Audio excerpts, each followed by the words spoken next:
अच्छा, आज जो बात मैं करना चाहता हूँ असल में, अ, मैंने जिस तरह हम सभी मार्केट में हैं, और अक्लमंद इंसान वो होता है जो दूसरों के गलतियों से या तजर्बे से सीखता है और खुद वो मिस्टेक्स नहीं करता। तो मैंने काफ़ी मिस्टेक्स की कि एज अ बिगिनर मुझे काम नहीं आता था, अभी भी बहुत कम आता है। तो मैं चाह रहा हूँ कि वो मिस्टेक्स जो मैंने की वो आपके साथ शेयर करूँ, ताकि आप लोग वो गलतियां ना करें और अपना जो प्रॉफिट है उसको मैक्सिमाइज कर सकें, कैपिटल अपना इंटैक्ट रख सकें। तो इसी उम्मीद के साथ मैंने कुछ चीज़ें नोट डाउन की हैं, जो मैं गलतियां करता रहा हूँ पिछले 1.5 साल में। तो वो आपके साथ शुरू करते हैं। तो मैंने मिस्टेक की, मेरे पास, मैं तकरीबन 1.5 साल पहले मार्केट में आया। उस टाइम मेरे पास थोड़े से पैसे थे, शायद 2-3 लाख रुपए थे। अब 2-3 लाख रुपए पाकिस्तान में ऐसा है कि आप उससे कोई बिजनेस भी स्टार्ट नहीं कर सकते, कोई प्रॉपर्टी भी नहीं ले सकते। तो एक स्टॉक एक्सचेंज एक अच्छी ऑप्शन है जहां आप थोड़े से पैसे लगा के कुछ ना कुछ बेहतर से पैसे बना सकते हैं। प्लस एक लिक्विडिटी बहुत अच्छी बात है हमारी मार्केट की। अगर आप कहीं छोटा मोटा प्लॉट 3-4 लाख में किसी अनडेवलप्ड सोसाइटी में खरीदते भी हैं, उसकी लिक्विडिटी नहीं होती है, आपको बेचने में बड़ा टाइम लग जाता है। स्टॉक एक्सचेंज का एक सबसे बड़ा फायदा ये है कि बड़ी लिक्विड मार्केट है, आप जिस टाइम मर्जी चाहें पैसे निकलवा लें। तो स्टॉक मार्केट एक अच्छी ऑप्शन थी। अब जब मैंने डिसाइड कर लिया, मार्केट में अकाउंट खुलवा लिया, तो फिर मैंने थोड़ा सा यूट्यूब पे और ऑनलाइन रिसर्च करना शुरू की, समझना शुरू किया काम। और जो गलती मैंने की सबसे बड़ी, वो ये कि मैं जो हमारे यूएस के यूट्यूबर्स हैं उनकी वीडियोस देखना शुरू कर दी, या फिर जो इंडिया के यूट्यूबर्स हैं उनकी वीडियोस देखना शुरू कर दी। पाकिस्तान की वीडियोस ज़रा कम उस टाइम पे मैं देख रहा था। और जिस तरह से वो मार्केट बताते थे, जैसे वो मार्केट मूव करती है जिसमें कंपाउंडिंग बड़ी इंपॉर्टेंट होती है, जिसमें लॉन्ग टर्म इन्वेस्टमेंट की वो बात करते हैं कि आप 10 साल, 15 साल, 20 साल इन्वेस्ट करें, मैं वो मार्केट का व्यू लेके चलना शुरू हो गया। मैं उस तरह से मार्केट को देखता था। और मैंने ये नहीं समझा कि हमारी जो मार्केट है पाकिस्तान की, एक तो उसका साइज भी बहुत छोटा है, उसमें वॉल्यूम भी बहुत कम है, और हमारी जो मार्केट है वो टोटली एक न्यूज़ ड्रिवन मार्केट है। वो फंडामेंटल की बेसिस पे उतना नहीं चलती जितना यूएस की मार्केट्स चलती हैं, जिस तरह इंडिया की मार्केट बिहेव करती है। हमारी एक अलग मार्केट है उनसे। एक छोटी सी खबर से हमारी सारी मार्केट ऊपर चली जाती है, और कोई नेगेटिव खबर आ जाए तो एकदम से मार्केट नीचे भी आ जाती है। तो जो लोग नए हैं, या जो जिन लोगों को थोड़ा सा टाइम हो गया, कोशिश ये करें कि जो हमारे पाकिस्तान के यूट्यूबर्स हैं, जो लोग पाकिस्तान में पीएसएक्स में डील करते हैं, उनकी वीडियोस देखें, उनसे सीखें। और वो बेहतर आपको टिप्स बता सकते हैं, क्योंकि वो मार्केट में रोज डील कर रहे होते हैं, और हमारी मार्केट उस तरह की नहीं है जिस तरह की बाकी इंटरनेशनल मार्केट्स हैं। तो ये एक मेन गलती थी, मिस्टेक थी जो मैं करता था। लॉन्ग टर्म बड़ा मुश्किल है पाकिस्तान में एक व्यू लेना। आप कोई भी स्टॉक्स उठा लें, जो बड़े स्टॉक्स हैं, पीएसओ है, सुजुकी कंपनी है, हेच कार है, ये इनके आप 2008 के लेवल देखें, 2013 के लेवल्स देखें, 2016 के लेवल्स देख लें। 16-17 में ये शायद अपनी 4 टाइम्स वैल्यू ट्रेड हो रहे होते थे। अगर आज कोई 100 रुपए का, वो 4 साल 5 साल पहले 500 रुपए का स्टॉक होता था। तो जो बंदा उस टाइम मार्केट में आया था एक लॉन्ग टर्म व्यू लेके कि मैं 5 साल के लिए इन्वेस्ट करूंगा, इस टाइम वो अपना 80% लॉस करके बैठा हुआ होता। तो ये चीज़ माइंड में रखना बड़ा ज़रूरी है कि हमारी मार्केट जो है वो इसमें उस तरह से कंपाउंडिंग या उस तरह से लॉन्ग टर्म लेना थोड़ा सा मुश्किल है, जिस तरह से हम बाकी वीडियोस में बाहर देखते हैं। अगर लेना है तो फिर आप बिल्कुल टाइट होके बाकी बैठे रहें और एक बड़े लॉन्ग टर्म के लिए उसका इंतजार करें, ताकि अगर कुछ साल में स्टॉक नीचे भी आए फिर वापस ऊपर जाए। तो ये एक मिस्टेक थी जो मैं जरा कर रहा था, लॉन्ग टर्म व्यू मार्केट का ले रहा था। दूसरा, टाइम कमिटमेंट। आप अपनी ख्याल रखें कि आप कितना टाइम मार्केट को दे सकते हैं। मेरी पर्सनल अगर मैं बात करूं, मेरी नाइट जॉब है, दिन में मैं ज़्यादातर सो रहा होता हूँ। अब मैं जो स्टॉक्स खरीदता था वो, जब तक मैं उठता था वो कभी लॉस में चले गए, कभी वो कुछ और उनके साथ जो मैं एक्सपेक्ट कर रहा था वो नहीं हुआ। तो आप अपनी टाइम कमिटमेंट पे फोकस करें कि आप कितने टाइम मार्केट को देख सकते हैं और उस तरह के स्टॉक्स खरीदें। जिन स्टॉक्स में प्राइस ज़्यादा ऊपर नीचे जाती है, अगर तो आप मार्केट दिन में 3 दफ़ा 4 दफ़ा देख सकते हैं तो फिर आप उन स्टॉक्स में जाएं। अगर आप इतना ज़्यादा टाइम मार्केट में नहीं लगा सकते, अगर आप कहते हैं मैं सिर्फ एक दफ़ा मार्केट देखूंगा सुबह और शाम, तो फिर आप उसी तरह के ब्लू चिप स्टॉक्स की तरफ जाएं, जो स्टेबल स्टॉक्स हैं उनकी तरफ जाएं। जो बड़े स्टॉक्स हैं, पीएसओ है, एंग्रो है, बाकी लक वगैरह हैं, जिनमें इतनी ज़्यादा प्राइस मूवमेंट नहीं होती जैसे हमारे पैनी स्टॉक्स में, टेलीकार्ड में या टीपीएलपी वगैरह में होती है। ताकि थोड़ा, अगर आप रेगुलर दिन में 2 दफ़ा 3 दफ़ा नहीं भी देख रहे और एक नेगेटिव उसमें price movement due to any news आ जाता है, तो आप उससे सेफ रह सकें। तो अपनी ज़रा टाइम कमिटमेंट को मैच कर लें जिस तरह से आप ट्रेडिंग करते हो उसके साथ। तीसरी इंपॉर्टेंट चीज़ और जो सबसे ज़्यादा इंपॉर्टेंट चीज़ है, आप इस सारे जो फ़िदा भाई की क्लासेस हुई हैं, इससे आप, अगर मेरी रिक्वेस्ट है आप लोगों से कि आप सिर्फ 2 चीज़ें ज़रूर सीख लें।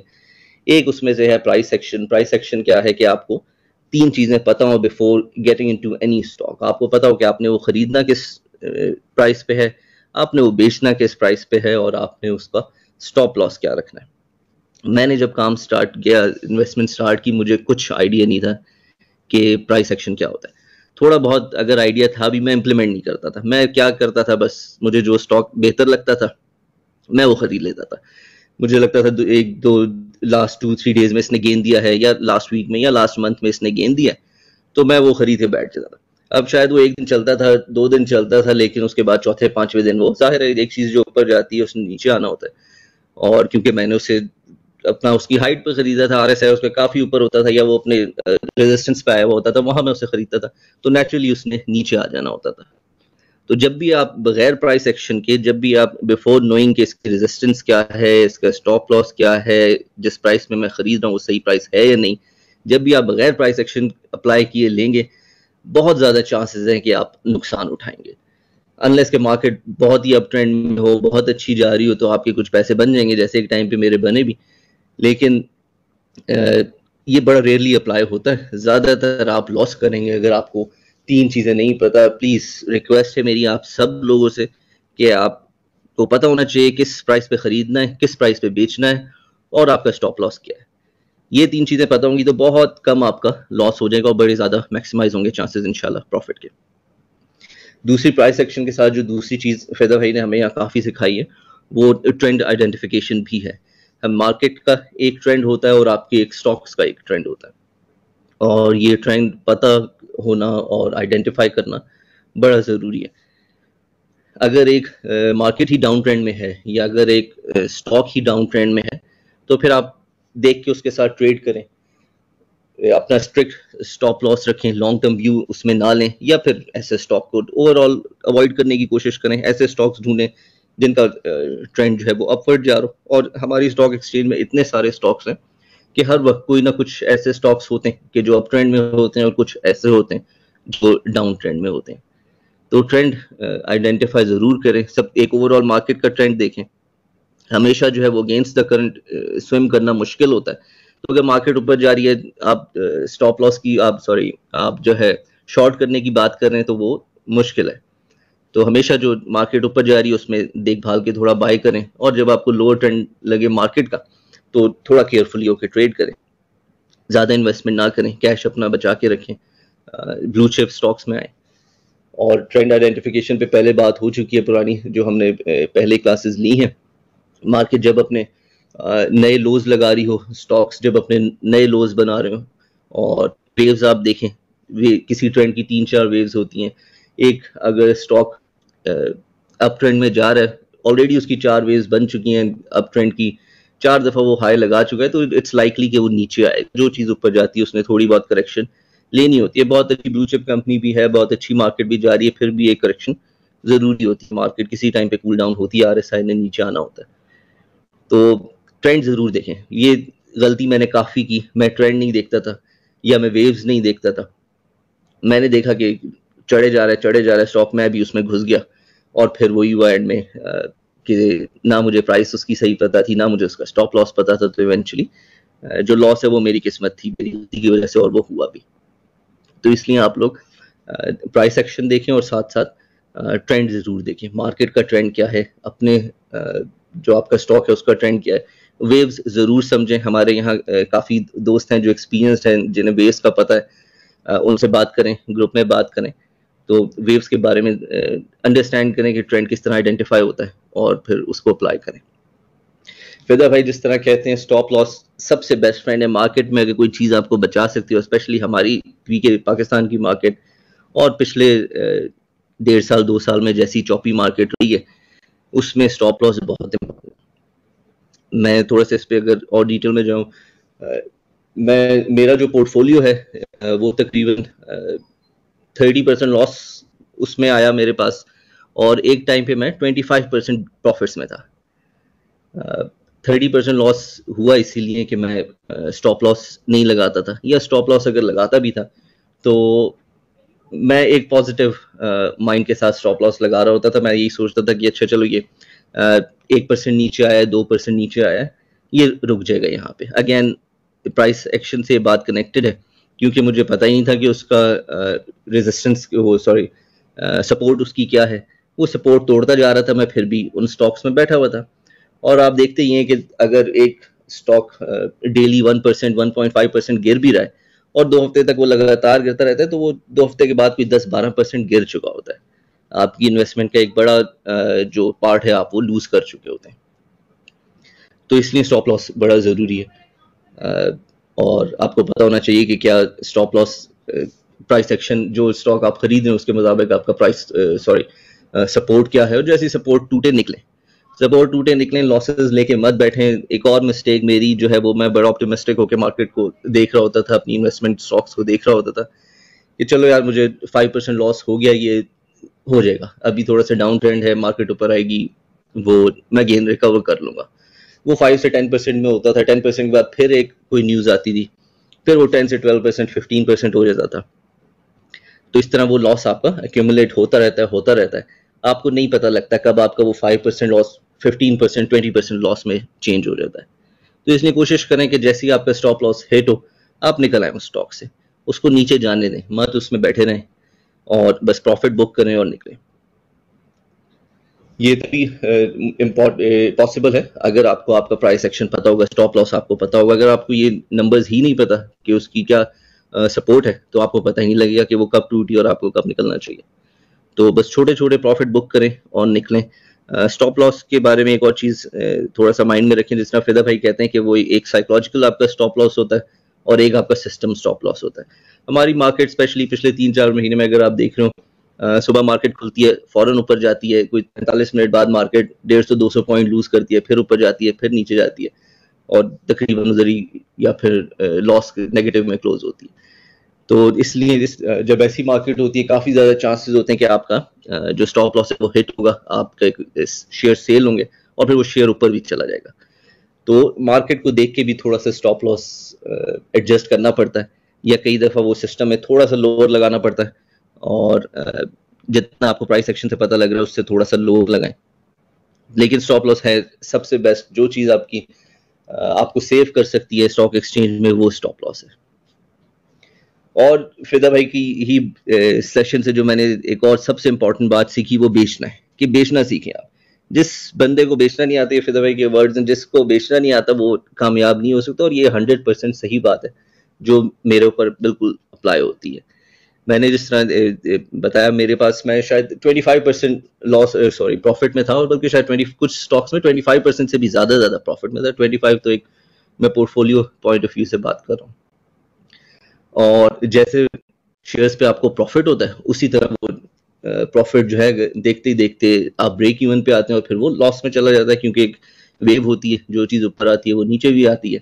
और फिर अगर आपको प्राइस एक्शन नहीं पता, आपको नहीं पता कि आपने बेचना कहाँ है, रेजिस्टेंस क्या है उसकी, तो आपको पता ही नहीं होता कि यार मुझे बेच के एग्जिट कर जाना चाहिए। और जब आप नहीं बेचते तो वो आहिस्ता आहिस्ता नीचे आना शुरू होता है।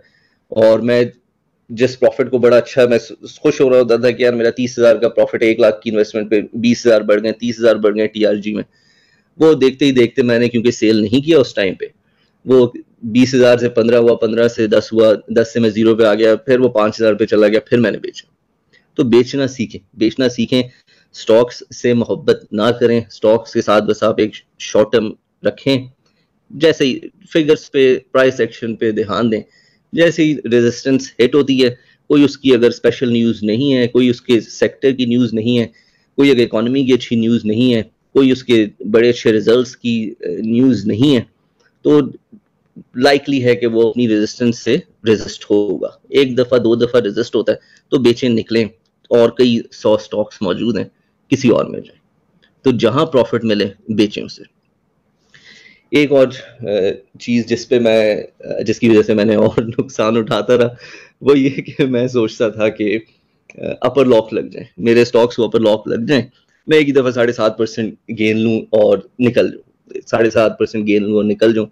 जबकि अपर लॉक्स जो हैं वो बड़े रेयर तो खैर नहीं, लेकिन जो एवरी मंथ नहीं लग रहे होते, अनलेस के फिर कोई अच्छी न्यूज़ हो, उसके रिजल्ट्स अच्छे हों या कोई और न्यूज़ उसको सपोर्ट कर रही हो, तब वो स्टॉक्स अपर लॉक की तरफ जाते हैं। तो इसीलिए बेस्ट ये होता है कि आप छोटे छोटे गेंस लें, छोटे छोटे गेंस लें, 2% लें, 1.5% लें और बस निकलें उसमें से। फिर वही बात आ गई कि रेजिस्टेंस उसकी जहाँ है, आप अगर वो रेजिस्ट हो रहा है 2 दफ़ा 3 दफ़ा, आप लें अपना 2%, 2.5%, 1.5% और निकल आए, किसी और स्टॉक में चले जाएं। अगले दिन फिर कोई और स्टॉक बाय कर लें, वही स्टॉक नीचे आता है, आप उसको नीचे बाय कर लें। तो छोटे छोटे गेंस बड़े इंपॉर्टेंट होते हैं। 1.5% के 4 गेंद 5 गेंद जमा करके आप 7.5 कर सकते हैं। ये बात मैंने बड़ी देर में सीखी और अपने आप को समझाने में मुझे ये बड़ा टाइम लगा कि यार छोटे छोटे गेंस से भी आप बड़े पैसे बना सकते हैं, रादर देन कि आप बड़े गेंस पे फोकस करें। तो छोटे छोटे गेंस को इम्पोर्टेंस दें, जहां आपको एक अच्छा 2% 1.5% निकले, दोबारा खरीद लें, किसी और स्टॉक में चले जाएं, वहां ले लें। और मिस्टेक जो मैंने की, ऑर्डर साइज और लिमिट, जो जब हम बाय कर रहे होते हैं हमारे उसमें, जो भी हमारे जो ब्रोकर हैं उन्होंने जो हमें प्लेटफॉर्म दिया हुआ है, उसमें जब आप शेयर्स बाय करते हैं आपके पास लिमिट की ऑप्शन होती है, मार्केट की ऑप्शन होती है, ऑर्डर साइज की ऑप्शन होती है। मेरी कोशिश ये होती थी कि मेरे पास अगर 1 लाख रुपए हैं और मुझे अगर एवियन खरीदना है, एवेंसियन खरीदना है, एवियन, तो मैं बस 1 लाख का ऑर्डर डालूं और बस वो मुझे उसी टाइम मिल जाए, मैं और मार्केट प्राइस भी मिल जाए, लिमिट का भी मैं इतना ख्याल नहीं करता था। अब उससे ये होता है कि कई दफ़ा अगर आप एक चीज़ को मार्केट रेट पे बाय करते हैं, तो आपके उस ऑर्डर की वजह से उसकी प्राइस ऊपर जाती है। अगर आप कोई बड़ा ऑर्डर लगा रहे हैं, ये मैंने 1 लाख की बात की, मैं बहुत गलत करता था। गलत ये करता था कि कई दफ़ा मेरे पास जितने पैसे होते थे मैं वो सारे एक ही स्टॉक में लगा देता था। और अगर कोई ऐसा स्टॉक है जिसमें इतनी ज़्यादा लिक्विडिटी या वॉल्यूम उस टाइम नहीं आ रही है, अगर आप उसका एक बड़ा ऑर्डर लगाते हैं 5-6 लाख का, 10 लाख का, तो आपके उस एक ऑर्डर की वजह से आपने अगर वो मार्केट पे लगाया है तो उसकी प्राइस बहुत शूट कर जाती है, ऊपर चली जाती है। और उसके बाद जैसे ही आपका वो ऑर्डर कंप्लीट होता है, तो क्योंकि बाकी लोगों ने अपने लिमिट ऑर्डर लगाए हुए होते हैं, तो जो नेक्स्ट परचेज होनी होती है वो उससे लोअर पे, उस लिमिट पे होती है जो दूसरों ने लगाए होने होते हैं, तो आपकी प्राइस नीचे आना शुरू हो जाती है। देखते ही देखते मेरा उसमें अच्छा खासा 1%, 1.5%, और क्योंकि बड़ी इन्वेस्टमेंट है, अगर आप 10 लाख लगा रहे हैं तो 1.5% का मतलब 15,000 आपका लॉस। तो इसलिए ऑर्डर साइज एक तो बड़ा ख्याल रखें कि कितने स्टॉक्स खरीदने। अगर आप ट्रेडर्स को देखें, ट्रेडर्स मतलब 2 शेयर खरीद रहे होते हैं, 10 शेयर खरीद रहे होते हैं, 12 शेयर खरीद रहे होते हैं, इस तरह छोटे छोटे शेयर खरीद रहे होते हैं। तो ऑर्डर साइज का ख्याल रखें, कितने नंबर ऑफ शेयर्स, और लिमिट और मार्केट जो प्राइस होती है उस पर ख्याल रखें। लिमिट पे बाय करें और वेट करें थोड़ी देर। मैं वेट नहीं करता था, मैं बस कहता था यार ठीक है, इसने ऊपर जाना है, मैं जल्दी से खरीदूं और मुझे मिल जाए। तो इस वजह से भी मैंने काफ़ी लॉस किया है लिमिट और मार्केट पे बाय करने की वजह से। फिदा भाई की एक और जो बात है, कैश इज किंग। कैश अपना बचा के रखें। कैश कभी भी अपना जो आपका सारा पोर्टफोलियो है उसको फुली इन्वेस्ट ना करें। थोड़ा कुछ कैश, अभी ये हर एक की पर्सनल प्रेफरेंस है, आप कितना बचा के रखें। कुछ 20% बचाते हैं, कुछ 30% बचाते हैं, कुछ फुली इन्वेस्टेड होते हैं। मार्केट सिचुएशन पे भी डिपेंड करता है, जैसे शायद आज जैसे मार्केट ऊपर है सभी लोग फुली इन्वेस्टेड हों, तो लेकिन कैश कुछ ना कुछ बचा के रखें, स्पेशली जब मार्केट चॉपी होती है, जब मार्केट आपको लग रहा है नीचे आएगी, तो कुछ ना कुछ कैश बचा के रखें ताकि आप नीचे जैसे आपके स्टॉक्स आते हैं आप उनमें एवरेज कर सकें, आप उन्हें लोअर पे खरीद सकें, ताकि अगर आपने हाई पे लिए में और फिर वो जब नीचे से दोबारा ऊपर जाना शुरू होंगे तो आपकी एवरेजिंग बेहतर हो जाएगी, आपका एक डबल प्रॉफिट उसमें बनना शुरू, एक तरफ से लॉस कम हो रहा होगा, दूसरी तरफ से प्रॉफिट बढ़ रहा होगा। और अगर कैश नहीं होगा तो जाहिर है फिर आप ये चीज़ एवरेजिंग नहीं कर सकेंगे, फिर आपको ज़्यादा टाइम लगेगा उसमें अपना लॉस रिकवर करने का, या फिर आपको लॉस बुक करना पड़ेगा। दोनों केसेस में आपका कैपिटल जा रहा है। तो प्लान करें प्रॉपर अपना पोर्टफोलियो, कितनी परसेंटेज शेयर्स में रखनी है, कितनी ब्लू चिप में रखनी है, कितनी पेनी में रखनी है, कितनी डिविडेंड में रखनी है, और कितना कैश रखना है।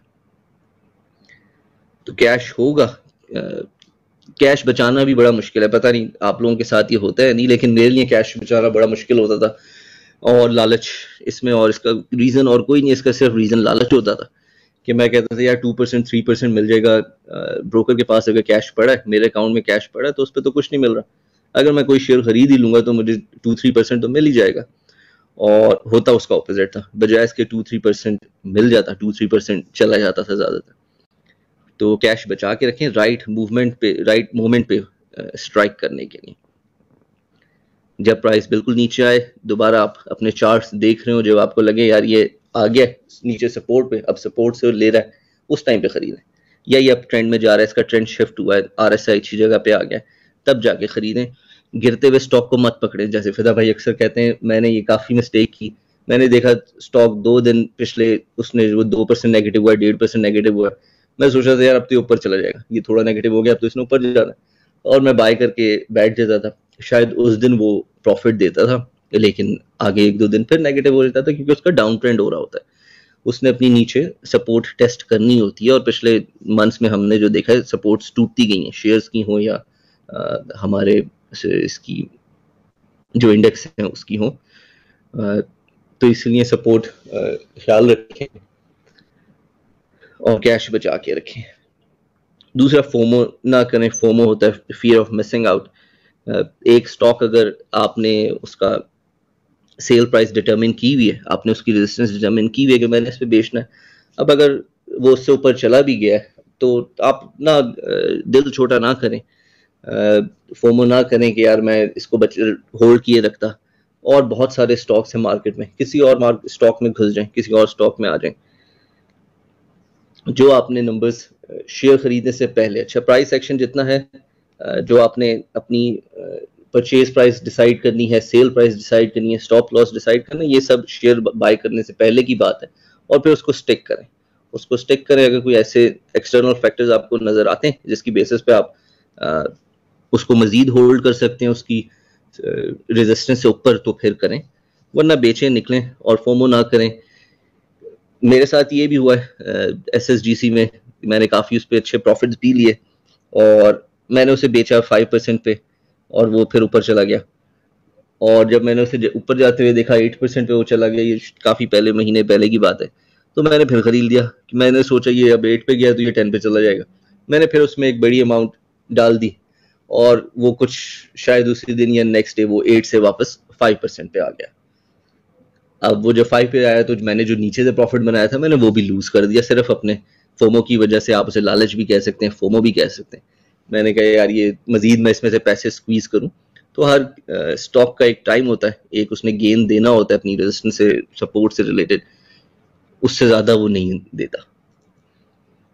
तो एक दफा आप स्टॉक से एग्जिट कर गए, बस एग्जिट कर गए। जितना आपने सोचा था 2.5% करूंगा, मिल गया, खुश हो, अल्लाह का शुक्र अदा करें और बस उसमें खुश रहें। दोबारा से नई वर्किंग करें, नए स्टॉक के पीछे जाएं और उसमें इन्वेस्ट करें। एक दफा किसी से निकल आए, एग्जिट कर लिया, बेशक वो ऊपर जा रहा है उसको ना पकड़ें, किसी और स्टॉक में आए, क्योंकि वो मोस्ट लाइकली आपको फिर नुकसान देके जाता है। फिदा भाई जिस तरह कहते हैं कि जो आसमान पे चढ़े हुए स्टॉक हैं या बहुत ऊपर गए हुए स्टॉक हैं, RSI 70 से बाहर निकल रहा होता है, हम का मतलब मैं खरीद रहा होता था कि यार इसने मजीद ऊपर जाना है, ये ऑल्दो अपनी रेजिस्टेंस पे खड़ा हुआ है लेकिन ये रेजिस्टेंस तोड़ लेगा, मार्केट अच्छी है, कंपनी अच्छी है, कभी चलता था कभी नहीं चलता था। तो जो भी स्टॉक्स अपने हाई पॉइंट पे हैं वो रिस्की हैं, उनमें स्ट्रिक्ट स्टॉप लॉस लें और कोशिश यही करें कि आप अच्छे टाइम पे बाय करें। अच्छे टाइम पे बाय करें जब जैसी उसका RSI अच्छी जगह पे आता है, जैसी उसका ट्रेंड चेंज होता है, जैसी आपको वो कोई पॉजिटिव इंडिकेशन देता है, गेन शो करता है नेगेटिविटी के बाद, कोई अपनी पहली जो है रेजिस्टेंस ब्रेक करता है, तो ये पॉइंट होते हैं बाय करने वाले, बजाय इसके कि आप 70% पे जब उसका RSI, जब पूरी दुनिया उसको खरीद चुकी है, तब आप जाके उसको खरीद रहे हो और फिर ही उसमें सेल प्रेशर आता है, क्योंकि जो लोग सही टाइम पे लेके बैठे होते हैं उन्होंने सेल भी करना होता है, और वो हम जैसों को माल, मेरे जैसों को जिन्हें काम नहीं आता या जो बगैर सोचे समझे एक्शन लेते हैं, उनको माल पकड़ा रहे होते हैं। तो इसलिए सही पॉइंट वही है जब वो शेयर नीचे, अगर वो ऑलरेडी 70% पे, फिर छोड़ दें उसको। मैंने ये अब रियलाइज किया कि बजाय इसके कि मैं ऐसे स्टॉक्स में जाऊं जो 70% पे या ऑलरेडी बहुत आसमान पे चढ़े हुए, मैं उनसे नजर हटा के कोई ऐसे स्टॉक्स देखूं जो अभी नीचे। तो अगर आप कोई ऐसे स्टॉक्स ले रहे हैं जो ऑलरेडी बड़े हाई पे, बहुत केयरफुल रहें उन स्टॉक्स के साथ। सेक्टर स्विचिंग और डाइवर्सिफिकेशन भी इसी तरह बड़ा इंपॉर्टेंट होती है। एक सेक्टर को लेके ना बैठें। मुझे टेक्नोलॉजी से पता नहीं, टेक्नोलॉजी सेक्टर से मुझे काफ़ी उसमें मोहब्बत मैं कहूँगा है। मैं टेक्नोलॉजी में बड़ी एक अपनी बड़ी जो मेरा पोर्टफोलियो उसका मैक्सिमम मैं टेक्नोलॉजी में रखता हूँ। टेक्नोलॉजी इस साल में कुछ इतना उसने अच्छा उस तरह से परफॉर्म नहीं किया जिस तरह से 2021 में करते रहे। सिस्टम बड़े अच्छे गेंद देता रहा। एवीएन जो दूसरा है ऑक्टोपस वगैरह, टैली बड़े अच्छे टाइम पे होता था। काफ़ी गेंस टैली देता रहता था अगर आप उसको सही जगह पे बाय करें, सही जगह पे छोड़ें। और अब टैली आजकल शायद अपने 52 वीक लो पे आया था कुछ टाइम पहले, अब उसने गेंस देना शुरू किए। तो एक सेक्टर में मत रहें, एक सेक्टर में मत रहें, सेक्टर स्विच करते रहें और जल्दी स्विच करें। नज़र रखें सेक्टर्स पे। हर सेक्टर का एक टाइम होता है, हर सेक्टर के चलने के कुछ फैक्टर्स होते हैं। किसी टाइम एक सेक्टर चल रहा होता है, किसी टाइम दूसरा सेक्टर चल रहा होता है। कभी हम देखते हैं ऑयल एक्सप्लोरेशन वाले चल रहे होते हैं, कभी टेक्नोलॉजी चल रहा होता है, कभी सीमेंट धड़ाधड़ ऊपर चढ़ रहा होता है। पिछले साल में सीमेंट ने, बल्कि इसी साल में सीमेंट ने बड़े अच्छे अच्छे गेंस दिए। अब अगर कोई बंदा टेक्नोलॉजी लेके बैठा तो मेरा जो वो है एवियन शायद मेरी थी और 60 की मेरी एवियन की, और मैंने नहीं बेचा, मैं बस लेके बैठा रहा। और फिर जब वो शायद 44 43 तरह आया, फिर मैंने उसमें मजीद बाइंग की, तो मेरे कुछ ना कुछ प्रॉफिट्स जो हैं वो मतलब लॉस उसमें से थोड़ा सा कम हो गया। प्रॉफिट तो नहीं है सच, लेकिन लॉस उसमें से कम हो गया। अगर मैं उसको एक राइट टाइम पे सेक्टर स्विचिंग करता, अच्छा जब मैं यहाँ पे लॉस कर रहा था अपने टेक्नोलॉजी में, तो दूसरी तरफ सीमेंट के अपर लॉक्स लगे जा रहे थे। आप लक को देख लें, डीसी को देख लें, चिराग सीमेंट को देख लें, किसी को भी देख लें, वो अच्छे खासे लो पे गए और फिर बड़ा उन्होंने हाई लगाया। फ्लड डेवलपमेंट की खबरें आई और सीमेंट से रिलेटेड, उसकी आउटपुट से रिलेटेड न्यूज़ आ जाती हैं, या एक्सपोर्ट से रिलेटेड। एक्सपोर्ट तो शायद नहीं हो रही इतनी, लेकिन ये जो सीमेंट को तो फिर दूसरी इंडस्ट्रीज तो आप जरा हमें नजर रखनी चाहिए दो न्यूज़ पे। और एक सेक्टर के साथ कोई इतना लव अफेयर उसके साथ स्टील में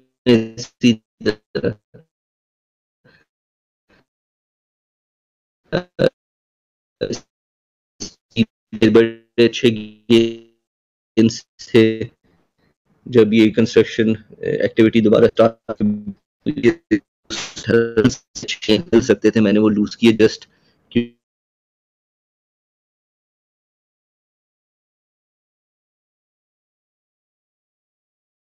सेक्टर चल रहा है, किसी एक सेक्टर की न्यूज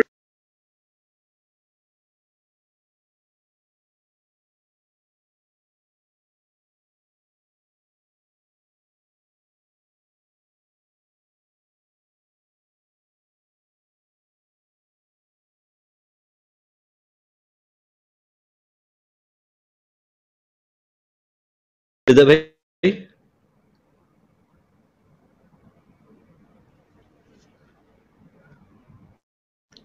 फिदा भाई मेरी आवाज आ रही थी आप लोगों को? जी बिलाल भाई स्टार्ट हो रही थी, आपकी आवाज आ रही थी लेकिन जरा कट कट के आ रही थी, थोड़ी सी कट कट के आखिर में कट कट के आई है मेरे पास। ऐसा ही है मेरे पास भी सेम ऐसा ही हुआ है कि आखिर में वो कट कट के आई है। बाकी तो अभी तक आपने जो बताया बिल्कुल फिट आया है, लेकिन ये अभी जो आपने जो ये बोल रहे हैं जुमले, तो वो थोड़े से कट है सिग्नल की वजह से शायद। अच्छा मेरे पास मुझे ये बीप हुआ कि अच्छा मैं एक सवाल पूछूं आपसे? जी हेलो। जी अच्छा जैसे आपने बोला है ना कि जो स्टॉक से जो ऊपर जा रहे हो वो नहीं लेने, जो नीचे जा रहे हो राइट टाइम पे खरीदना है। जैसे आज की सिचुएशन थी मार्केट, आज तो सारे स्टॉक ही ऊपर गए हैं, तो ऐसी सिचुएशन में क्या करना चाहिए हमें? तकरीबन मैंने जो चेक किए RSI जो थे अक्सर स्टॉक के ना 60 से ऊपर थे, 65 60 इस पे आ रहे थे। जमील भाई आज तो ईद का दिन था ना, इस पे फिदा भाई ज्यादा डिटेल्स ऐड करेंगे, लेकिन आज तो एक बड़ी एक्स्ट्राऑर्डिनरी किस्म की सिचुएशन थी, इसको आप नॉर्मल मार्केट के डेज में नहीं देख सकते। लेकिन मैंने वैसे कोई चीज ली नहीं है, मैंने बोला ऐसे नहीं बजाय इसके कि 2 पैसे बचे नुकसान ना हो जाए, बस मैं सिर्फ देखता रहा पूरा दिन मार्केट ऊपर नीचे ऊपर नीचे, नीचे तो नहीं ऊपर ऊपर ही बस देखता रहा मैं। आज तो जमील भाई सारे स्टॉक्स अपर लॉक में ही खुले, शायद ही किसी को कोई स्टॉक मिला हो जिसमें कुछ गेन हुआ। जो अच्छी कंपनी थी वो सारी अपर लॉक में ही खुली हैं। जिनके पास पहले से स्टॉक्स पड़े थे, जैसे मैंने कुछ आज लेने की कोशिश की लेकिन आज मुझे कुछ नहीं मिला, मुझे अपर लॉक पे मिले, मुझे उनमें कोई प्रॉफिट लॉस नहीं हुआ। लेकिन जो मेरे पास पहले से थे वो सारे आज अपर लॉक थे, तो शायद तभी भाइयों की ये सिचुएशन हो या कुछ को मिल गया। टैली का एक टाइम तक जरा वो नीचे था, 5% पे था, फिर उसने गेन बनाना शुरू किया। कुछ स्टॉक्स थे लेकिन जो बड़ी कंपनीज हैं वो तो सारी अपर पे ही खुली हैं। हाँ, तो ऐसी सिचुएशन में क्या करना चाहिए? जमील भाई, इफ यू डोंट माइंड, मेरी एक रिक्वेस्ट होगी कि 2-3 ऑप्शन रह गए, बिलाल भाई जरा ये कंप्लीट कर लें तो उसके बाद अगर क्वेश्चन आंसर कर लें। जी ठीक है, जी बिल्कुल ठीक है। Thank you. अच्छा, सेक्टर स्विचिंग के बारे में हम बात कर रहे थे और मेरा ख्याल है ये आप लोगों को मैं जितनी बात कर रहा था वो इस पे क्लियर हो भी गई होगी। दोबारा से जस्ट अगर आवाज नहीं है, सेक्टर स्विचिंग जरूर करें, न्यूज पे नजर रखें, अपने आप को इन्फॉर्म रखेंगे तो पैसे बने। अगर एक न्यूज है पॉजिटिव आ रही है, हमारी एक और चीज जो बड़ी इंपॉर्टेंट है हमारी मार्केट के बारे में, ये सारी न्यूज पे चलती है। शेयर्स की प्राइसेस न्यूज पे ऊपर जाती हैं और जब वो न्यूज कंफर्म होती है तो फिर वो या वो नीचे आ जाती हैं या वो वहां रुक जाती हैं। तो सारी मार्केट हमारी न्यूज पे चलती है। अच्छी न्यूज है तो ऊपर जाना शुरू हो जाते हैं, नेगेटिव न्यूज है तो नीचे जाना शुरू हो जाते हैं। तो इसलिए न्यूज पे नजर रखना बड़ा जरूरी है। अखबार ऑनलाइन है सारे, ऑनलाइन आप सुबह मार्केट जब उठें 9 बजे 8:30 बजे न्यूज देख लें। इन्वेस्टिफाई ऐप है, मैं वो देखता हूँ, उस पर न्यूज आ रही होती है। फिदा भाई के ग्रुप्स हैं, वहाँ न्यूज आ रही होती हैं। जो ब्रोकर के साथ हैं आप, वो जरूर आपको न्यूज देते होंगे। न्यूज जरूर पढ़ें, रिसर्च जो ब्रोकर्स देते हैं वो जरूर पढ़ें। थोड़ा सा टाइम निकालें वीकेंड पे, अपने आप को नॉलेज दें, अपने आप को इन्फॉर्मेशन दें, थोड़ा सा टाइम इस पे जरूर इन्वेस्ट करें। सिर्फ जो नंबर्स हैं, जो सिर्फ चार्ट्स हैं, उससे हट के भी कंपनीज को समझें, उनके बिजनेसेस को समझें। स्पेशली अगर आप लॉन्ग टर्म व्यू लेना चाहते हैं। पावर सीमेंट PIOC है, पावर सीमेंट PIOC शायद साल 1.5 साल पहले 50-60 के करीब था, फिर उसने अपने प्लांट शिफ्ट किए। तो इस तरह की जो टेक्नोलॉजी चेंज कर रही होती है कंपनी, वो लॉन्ग टर्म में बड़े अच्छे फिर गेन्स देती है। या जिस तरह कुछ इसकी लक की खबर है कि वो अपने शेयर्स बाय करेंगे, कंफर्म्ड है बाय करेंगे, और कंपनी जो बाय कर रही हैं तो उनमें मूवमेंट फिर उसी तरह आती है। तो ये चीज़ें तभी आप इनको कैश कर सकते हैं जब आप न्यूज़ पे नज़र रख रहे हो। अगर आप न्यूज़ नहीं पढ़ रहे तो उस पर फिर वो चीज़ें आप बड़ी अच्छी अपॉर्चुनिटीज आप मिस करते जाते हैं। जो लोग थोड़ा ज़्यादा टाइम से मार्केट में है उन्हें TRG याद होगा। जल्दी से मैं एक शेयर कर लूँ और चीज़। TRG की मेरा ख्याल है 2021 का सेकेंड हाफ था। TRG के जो CEO है उनकी एक न्यूज़ आती है कि उनका कुछ मिसकॉन्डक्ट वगैरह उन्होंने किया USA में, और जिसकी वजह से उनके पे केस हो गया। अब इस तरह की जब भी ऑल ओवर द वर्ल्ड इस तरह की न्यूज़ आती हैं तो वो शेयर प्राइसेस उस कंपनी की they bound to go down, वो नीचे आती हैं। लेकिन ये बड़ी अच्छी अपॉर्चुनिटीज होती हैं।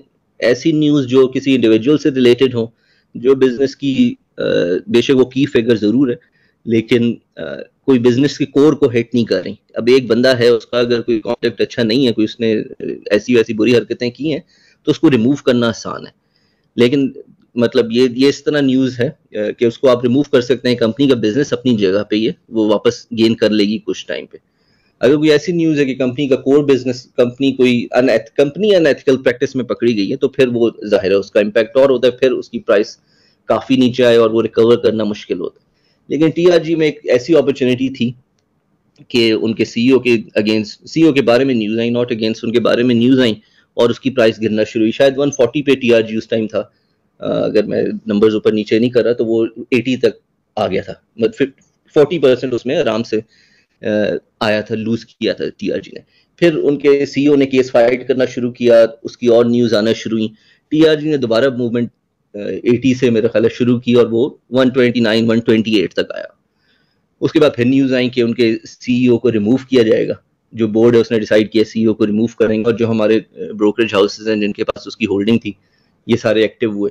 फिर उसकी प्राइस गिरना शुरू हुई, फिर वो वापस शायद 80 तक ही आया, फिर दोबारा चढ़ा, लेकिन 110 तक इस तरह से गया। तो ये अगर आप न्यूज़ अब ये बड़े अच्छे अच्छे गेन थे उस टाइम पे, अगर जिसको न्यूज मिली उसने टाइमली बेच दिया तो वो लॉस से बच गया। अगर किसी ने उस न्यूज को नहीं पढ़ा या उसने उतना फोकस नहीं किया तो वो लेके बैठा रहा, और फिर वो 140 से अगर 80% आता है 40% लूज कर गया बंदा। या जिसको पता था, जो न्यूज को प्रॉपर फॉलो कर रहा था, जब उसने देखा थोड़ी सी चीजें स्टेबल हुई हैं तो वहां पे उसने बाय करना शुरू कर दिया टीआरजी। फिर जब वो ऊपर गया फिर दोबारा हालात खराब हुए, दोबारा सेल कर दिया। तो कई दफा जो न्यूज है, टेलीकार्ड की पिछले दिनों नैस्डैक पे रजिस्ट्रेशन की न्यूज थी, उसने उस टाइम पे अच्छा गेन। तो न्यूज बड़ी इंपॉर्टेंट होती है हमारी मार्केट में। न्यूज पे जरूर आप लोग खबर रखा करें। ब्रोकर्स के पास जो इनसाइड प्लेयर्स हैं उनके पास पहले से न्यूज होती है। फिदा भाई जो अक्सर ब्रोकर अपना दिखाते हैं ब्रोकरेज प्लेटफॉर्म पे इनसाइड ट्रांजैक्शंस, उन पे नजर रखा करें। वहां से थोड़ा बहुत आपको आइडिया होता है। हम लोगों तक न्यूज लेट ही पहुंच रही होती हैं जो इंडिविजुअल इन्वेस्टर्स हैं, लेकिन फिर भी अगर आप नजर रखें, अपने आप को इन्फॉर्म रखें, तो आप थोड़ा सा जज जरूर कर सकते हैं। थोड़ा बहुत अगर चले 10% नहीं तो हम उसमें से 5%, 4%, 6% तो निकाल ही सकते हैं उस शेयर में से गेन। तो ये सेक्टर स्विचिंग से थोड़ा सा इंपॉर्टेंट था कि जो आपका सेक्टर है नहीं परफॉर्म कर रहा, निकल आए और डाइवर्सिफाई जरूर रखें सेक्टर। एक सेक्टर में, दो सेक्टर में ना रहें। बहुत सेक्टर्स हैं पीएसएक्स में, आप वेबसाइट पे जाएंगे, सेक्टर्स में जाएंगे, सबकी आपको मिल जाएगी। बैंकिंग बड़ा स्टेबल सेक्टर है हमारा। पाकिस्तान में बैंकिंग जो है उसके शेयर्स ऊपर ही जाते हैं, प्लस वो डिविडेंड्स बहुत अच्छे देते हैं। तो अगर आपको कैपिटल गेन भी मिलता है उसमें से, लेकिन अगर कैपिटल गेन इतना नहीं भी मिल रहा है तो आप डिविडेंड से बड़ी एक अच्छी उसकी पी वगैरह आप ले सकते हैं। तो बैंकिंग पे फोकस रखें, जो स्टेबल सेक्टर्स हैं। अगर आप रोज नई शेयर्स देख रहे, आप इतना ज्यादा टाइम मार्केट में इन्वेस्ट नहीं करना चाहते, तो ब्लू चिप में नए सेक्टर्स पे जरूर अपने नजर रखें। जहां सेक्टर परफॉर्म नहीं कर रहा, निकल आए। जो इंटरेस्ट रेट की न्यूज होती है उसमें बैंक के लिए बेहतरी होती है, ओवरऑल मार्केट के लिए इतना अच्छा नहीं होता। तो किस चीज का, इकोनॉमी का क्या इम्पैक्ट है, मैक्रो इकोनॉमिक फैक्टर्स क्या है, माइक्रो इकोनॉमिक क्या है, थोड़े थोड़े अपने आप को इस बारे में जरूर एजुकेट करें, ताकि ऑलराउंडर किस्म की आपके पास इंफॉर्मेशन हो, आप बेहतर करें अपने प्रॉफिट्स। अच्छा, और जिस तरह पिछले साल मार्केट रही है, इस साल या पिछले कुछ महीने में जब हम आईएमएफ की तरफ से लटके रहे, तो प्रॉफिट के साथ साथ रिस्की ट्रेड बड़ा अवॉइड करें। अपना कैपिटल बचाना भी बड़ा इंपॉर्टेंट है। मैंने अपना कैपिटल भी काफी लूज किया है, और वही जो ऊपर मैं बातें करता रहा उनकी वजह से। तो कई दफा मार्केट इतनी अनस्टेबल होती है या मार्केट की समझ नहीं आ रही होती, टेक्निकल्स भी फॉलो नहीं कर रही होती, और अगर ऐसे टाइम पे मार्केट हो तो अपना कैपिटल जो है उसे बचाने की कोशिश करें, बजाय इसके कि हम गेन्स पे फोकस करें, रिस्की ट्रेड्स लें, एक बड़ी ऑप्टिमिस्टिक अप्रोच रखें या ग्रीडी अप्रोच रखें। आप कोशिश करें कि आपके जो कैपिटल है वो सेव रहे, और ब्लू चिप कंपनीज की तरफ आ जाएं, स्टेबल सेक्टर की तरफ, स्टेबल कंपनीज की तरफ से आ जाएं। बैंक्स हैं उसमें, सीमेंट की अच्छी कंपनीज हैं, एंग्रो अच्छा ग्रुप है, इस तरह के जो अच्छी ब्लू चिप कंपनीज हैं उनमें आ जाएं, ताकि आपका कैपिटल कम से कम इंटैक्ट रहे। अगर आप प्रॉफिट नहीं भी करें तो लूज तो ना करना शुरू करें। जो मैंने पहले बात की कि 1%, 2% जब वो एक्यूमुलेट होता है ओवर अ मंथ या ओवर 2-3 वीक्स, तो वो एक बड़ा लंबा आपको, बड़ा बुरा आपको नुकसान दे देता है। उस टाइम पे हम सिर्फ 1%, 2% पे फोकस कर रहे होते हैं, लेकिन over the period of 2 weeks या 3 वीक्स और 1 मंथ वो एक 10%, 12% तक गेन, सॉरी जो उसका लॉस है वो चला जाता है। तो जब मार्केट काफी ज्यादा ऊपर नीचे हो रही हो तो कोशिश करें ब्लू चिप्स में आ जाएं, और लेकिन वो भी राइट टाइम पे। ये नहीं कि आप फौरन अपना जो भी स्टॉक्स हैं उन्हें सेल करें, डाइवर्सिफाई करें और ब्लू चिप में आ जाएं, अगर वो टाइम भी ठीक नहीं है। अभी यूबीएल का शायद इसी वीक में, लास्ट वीक में अपर लॉक था, तो अगर हम उस देख के मतलब उस टाइम पे खरीदते, अब ऑलरेडी एक उसके क्या उस टाइम पे चल रहे जो टेक्निकल्स हैं, तो सिर्फ एक फैक्टर ना देखें, सारी चीजें देख के अपना डिसीजन लें। और जिस तरह आप कैपिटल अगर लूज करते जाते हैं तो उसको रिकवर करने के लिए आपको डबल प्रॉफिट्स बनाने पड़ते हैं। अगर आपका फर्ज करें 1 लाख का आपका कैपिटल है और आप लूज करते उसको 50% पे ले आए, तो 50,000 से वापस 1 लाख पे जाने के लिए आपको 100% प्रॉफिट बनाना पड़ेगा। लूज तो आपने 50% किया, लेकिन वापस रिकवर के लिए आपको 100% प्रॉफिट बनाना पड़ेगा। तो इसलिए प्रॉफिट बनाना मुश्किल होता है अगर आपका कैपिटल कम होता जा रहा है। तो कैपिटल को जरूर सेव करें, कैपिटल को इंटैक्ट रखें, कैपिटल लूज नहीं होना चाहिए। प्रॉफिट अगर किसी शेयर पे ज्यादा था भी आपने नहीं उसको टाइमली सेल किया तो चलें कोई बात नहीं, लेकिन कोशिश करें कि जो आपका कैपिटल है वो नीचे ना जाए, क्योंकि अगर कैपिटल नीचे हो गया तो जितनी परसेंटेज गेन आप कर सकते हैं, जितना परसेंटेज प्रॉफिट आप ले सकते हैं, वो भी कम होता जाएगा। अगर आपकी इन्वेस्टमेंट ही कम है तो उस पर जो प्रॉफिट है वो भी कम होगा, और इन्वेस्टमेंट कम होती तभी है अगर आप लूज करना शुरू करते हैं इन्वेस्टमेंट को। तो प्रॉफिट जो आपका कैपिटल है उसको जरूर सेव करें। एक और चीज जो मेरे साथ बड़ा प्रॉब्लम होता है वो ये कि मार्केट से बाहर बैठे, जरूरी नहीं है कि हर वक्त मार्केट में घुसे रहें। ये मैं अपने जैसे लोगों के लिए बात कर रहा हूँ जो इसको जिनके लिए ट्रेडिंग, जो जिनकी दूसरी जॉब्स हैं, जिनके लिए ट्रेडिंग प्रोफेशन नहीं है, तो जरूरी नहीं होता कि हर वक्त आप मार्केट में बैठे रहें। जिस टाइम मार्केट आपको नहीं समझ आ रही, बहुत दिन में ऊपर नीचे, हर 2 घंटे बाद मार्केट नीचे आती है, फिर 2 घंटे बाद ऊपर जाती है, फिर नीचे आती है, फिर ऊपर आती है, रोज की बेसिस पे यही हो रहा है, तो आप बाहर आ जाएं मार्केट से। जरूरी नहीं है कि आप हर टाइम अपने शेयर्स खरीद के रखें। जहां आपको थोड़ा बहुत प्रॉफिट मिला है, या आप देख रहे हैं मार्केट डाउन ट्रेंड में है, या फिर शेयर्स आपके डाउन ट्रेंड में हैं, मेक अ डिसीजन, उन्हें सेल करें और निकल आए। नीचे आएगी मार्केट, आप फिर खरीद लें। जिस टाइम मार्केट थोड़ी सी स्टेबल हो उस टाइम आप शेयर्स खरीद लें। तो ये इसमें हर्ज नहीं होता अगर हम अपना जो कैपिटल है वो ब्रोकर के पास रख के थोड़े दिन के लिए साइड लाइन होके बैठ जाए, बस मार्केट को देखते रहें, न्यूज़ देखते रहें, मूवमेंट देखते रहें, अपना एक एनालिसिस करें, अपनी एक जजमेंट बनाएं कि अच्छा यार इस शेयर के ये टेक्निकल्स हैं, ये फंडामेंटल्स हैं, ये न्यूज़ हैं, मेरे ख्याल में ये ऊपर जाएगा या नीचे आएगा, 1 दिन बाद, 2 दिन बाद, वीक बाद उसको देखें आपका एनालिसिस ठीक था या नहीं था। और अगर वो नहीं ठीक बैठ रहा तो इसका मतलब है कि मार्केट नहीं परफॉर्म कर रही अपने टेक्निकल के बेसिस पे, फिर जरा सा दूर रहें। अनलेस कि आप काफ़ी प्रोफेशनल हो, अनलेस कि आप काफ़ी ट्रेंड हो। अगर आप मेरी तरह के एक न्यूबी किस्म के हैं जिसको ना टेक्निकल का पता है ना फंडामेंटल का पता है, तो फिर थोड़ा सा दूर रहें, इसमें कोई हर्ज नहीं है। अपने आप को कंट्रोल रखें, ना इन्वेस्ट करें उस टाइम पे। अपॉर्चुनिटीज हर वक्त रहती हैं, अपॉर्चुनिटीज हर वक्त रहती हैं। जैसे फिदा भाई कहते हैं जब गिर रही होती है मार्केट, शॉर्ट सेलर्स के लिए अपॉर्चुनिटी होती है। तो अपॉर्चुनिटीज तो मार्केट में हर वक्त रहती हैं, आती जाती रहती हैं। ऐसा नहीं, फोमो नहीं करना है। अगेन फोमो ना करें, ग्रीड ना करें। जो आपकी किस्मत में लिखा है वो आपको मिलेगा। सोच समझ के स्टेप लें, सोच समझ के काम करें, अपने आप को सेव करें, कैपिटल सेव करें। मुश्किल से पैसे कमाए जाते हैं, तो यहाँ आगे लूज ना करें। और फिर एक वो जब आप पैसे लूज करते हैं तो एक जो स्टॉक एक्सचेंज के बारे में एक बड़ा कॉन्सेप्ट है, बड़ा एक इमेज बना हुआ है कि यहाँ मेजॉरिटी लोग लूज करते हैं। वो ठीक भी है, मेजॉरिटी लोग लूज करते हैं, लेकिन इसलिए लूज करते हैं क्योंकि उन्हें काम करना नहीं आता। जिन्हें काम करना आता है वो लूज नहीं करते। तो कोशिश यही करें कि आप भी पैसे बनाएं ताकि आपके माइंड में भी एक अच्छा इमेज हो और आप फिर अपने दोस्तों को भी अच्छा बता सकें और लोगों को लेके। हमारे मुल्क में बड़े कम लोग इसमें इन्वेस्ट करते हैं। जल्दी बात खत्म करूं मैं, हमारे मुल्क में बड़े कम लोग इन्वेस्ट करते हैं, बहुत कम परसेंटेज है एज कम्पेयर टू इंडिया या बांग्लादेश या बाकी कंट्री से जो हमारे मुल्क में लोग स्टॉक मार्केट में।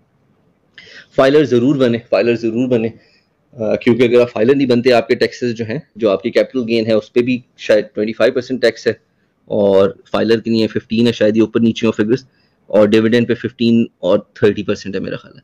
तो क्यों आप अपनी जो आपने एक गेन लिया है या डिविडेंड आप क्यों आप एक बड़ी परसेंटेज गवर्नमेंट को दे रहे हैं टैक्सेस में। मेरा ये ख्याल है कि आप जरूर फाइलर अपने आप को बनवाएं, और खुद ही आप यूट्यूब पे देख के बन सकते हैं, किसी और से बनवाने की जरूरत नहीं है। तो सेव करें उधर भी परसेंटेज को। एक और चीज जो जिससे मैं काफी इम्पैक्ट होता था वो लॉस का साइकोलॉजिकल इम्पैक्ट है। मैं जब लॉस मुझे होता था तो मेरा काफी मूड खराब हो जाता था, जिससे कई दफा आपकी फिर पर्सनल लाइफ, आपकी फ्रेंड्स के साथ, फैमिली के साथ भी एक आपका अच्छा वो नहीं होता, मूड आपका अच्छा नहीं होता, तो जाहिर है आपके इर्द गिर्द के लोग भी इम्पैक्ट होते हैं। तो कोशिश यही करें कि जो अगर लॉस हुआ भी है उसको बर्दाश्त करना सीखें, और अपना एक जो है रिस्क एपेटाइट, अपनी जो लॉस एपेटाइट है वो रखें, अपना लॉस नंबर रखें, स्टॉप लॉस रखें कि यार मैंने 5% से नीचे नहीं जाना, नीचे जाएगा मैं बेचूंगा निकलूंगा। 3% से नीचे नहीं जाना, 10% से नीचे नहीं जाना, depending on your personal circumstances. ये नंबर आपको पता होगा तभी फिर आप जो एक लॉस का नेगेटिव इम्पैक्ट होता है ऑन योर मूड, उससे आप बच सकेंगे। क्योंकि आपको पता होगा, आप पहले से मेंटली प्रिपेयर्ड होंगे कि यार 5% नीचे आ सकता है मेरे एनालिसिस की बेसिस पे, और वो आ गया, बस ठीक है मैं बेच के निकल गया हूँ। बजाय इसके कि आप जैसे वो 10% 15% बढ़ता जाएगा, आपका मूड भी बिगड़ेगा, आपका फोकस भी मार्केट से हटेगा, आप अपने आप को भी बुरा भला कहेंगे, मार्केट को भी कहेंगे। तो एक पहले से ये टेक्निकल भी जरूरी है, फंडामेंटल भी जरूरी है, मैक्रो माइक्रो भी जरूरी है, लेकिन अपनी एक साइकोलॉजिकल ट्रेनिंग भी करें। अपने माइंड को भी प्रिपेयर करें कि यार लॉस भी हो सकता है, इट्स अ रिस्की ट्रेड, और उसके लिए रेडी रहें। और जितना आपका रिस्क एपेटाइट है वहाँ पे काट दें लॉस को, उससे नीचे ना जाएं ताकि वो आपकी पर्सनल लाइफ को इम्पैक्ट ना करना शुरू करें। तो ये कुछ अगर मैं अपना एनालिसिस करता हूँ पिछले 1.5 साल का, जिससे जब से मैं मार्केट में हूँ, तो ये मिस्टेक्स हैं, और अगर मैं इनको ना करता मेरा जो कैपिटल है वो मैं बड़ी अच्छी पोजीशन पे होता, बड़े अच्छे ट्रेड्स मुझे टाइमली मिले, बड़े अच्छे मैं प्रॉफिट्स में गया। जस्ट मैं रैप अप कर रहा हूँ, लेकिन मैंने क्योंकि उन्हें बेचा नहीं, तो वही प्रॉफिट्स मेरे पहले ब्रेक इवन 0 पे में आया और फिर वो नेगेटिव में चला गया और फिर मैंने उन्हें बेचा। तो ज़रूर बेचें, टेक्निकल की बेसिस पे काम करें, रैंडमली ब्लाइंडली शेयर्स मत खरीदें, ज़रूर प्राइस एक्शन को फॉलो करें। बहुत ज़बरदस्त सेशन है, मैं आपको बता रहा हूँ ये चीज़ें जो हमने क्लासेस ली हैं पिछले 2 वीक्स में, ये बहुत ज़बरदस्त फिदा भाई ने क्लासेस दी हैं, बहुत अच्छी, बहुत फंडामेंटल इन्होंने हमें चीज़ें बताई हैं। इनको अगर आप फॉलो करते हैं कभी भी आपका लॉस नहीं होगा। मैं मार्केट में हूँ, मैं लॉस कर चुका हूँ, इसलिए मैं बेटर पोजीशन में हूँ, और आप सब लोग ही मेरा ख्याल है थोड़े बहुत एक्सपीरियंस्ड हैं यहाँ पे। कि अगर ये चीज़ें हमें पहले पता होती, इन जो हमने यहाँ सीखी हैं चीज़ें फिदा भाई से, अगर ये चीज़ें हमें पहले पता होती, हम इनको फॉलो कर होते तो बड़े कम प्रॉफिट्स होते, एक अच्छी मार्केट से हम परसेंटेज निकाल सकते थे। तो वो जो भी यहाँ से खाया गया उसको ज़रूर फॉलो करें, क्लियर माइंड के साथ, इसको पॉजिटिव अप्रोच के साथ काम करें, खुश होकर काम करें, और जस्ट अल्लाह करे कि सबके इंशाल्लाह प्रॉफिट्स बने।